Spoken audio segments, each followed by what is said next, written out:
नमस्कार। यदि तपाईँले यो श्रृङ्खलाका अघिल्ला 4 भाग हेर्नुभएको छ भने अहिले हामी बालेन शाहको समग्र यात्राको अन्तिम अध्यायमा आइपुगेका छौँ। बालेन शाहको कथा केवल एक व्यक्तिको सफलता वा राजनीतिक यात्राको कथा मात्र होइन। यो नेपालका धेरै युवाहरूले परिवर्तन, सुशासन र नयाँ नेतृत्वप्रति राखेको आशाको कथा पनि हो।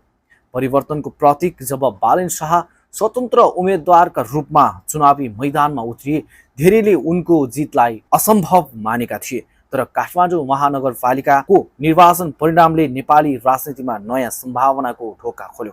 यसले देखायो कि नागरिकले उम्मेदवारको दल मात्र होइन, उसको दृष्टिकोण, योजना र कार्यशैलीलाई पनि महत्त्व दिन थाले।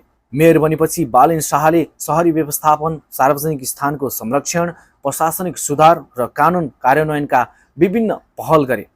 यी प्रयासहरूलाई धेरै नागरिकहरूले सकारात्मक रूपमा लिएका छन्। विशेष गरी युवामाझ उनले जिम्मेवार, सक्रिय र परिवर्तनमुखी नेतृत्वको छवि बनाएका छन्। तर यस्ता पहलहरूको वास्तविक प्रभाव दीर्घकालीन रूपमा मूल्याङ्कन गरिनु आवश्यक हुन्छ। कुनै पनि सार्वजनिक नीति वा सुधारको परिणाम समयसँगै स्पष्ट हुँदै जान्छ। काठमाडौँ नेपालको सबैभन्दा जटिल महानगर हो। यहाँ जनसङ्ख्या, ट्राफिक, प्रदूषण, फोहोर व्यवस्थापन, नदी संरक्षण, अव्यवस्थित सहरीकरण र पूर्वाधारका समस्या वर्षौंदेखि रहेका छन्। यस्ता समस्याको समाधान एकजना मेयर वा एक कार्यकालले मात्र सम्भव नहुन सक्छ।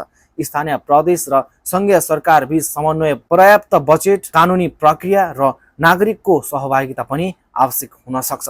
त्यसैले कुनै पनि नेतृत्वको मूल्याङ्कन गर्दा उपलब्धि र सीमितता दुवैलाई सन्तुलित रूपमा हुनुपर्ने बताउनु भएको छ। बालेन शाहको यात्राबाट एउटा महत्त्वपूर्ण सन्देश के लिन सकिन्छ भने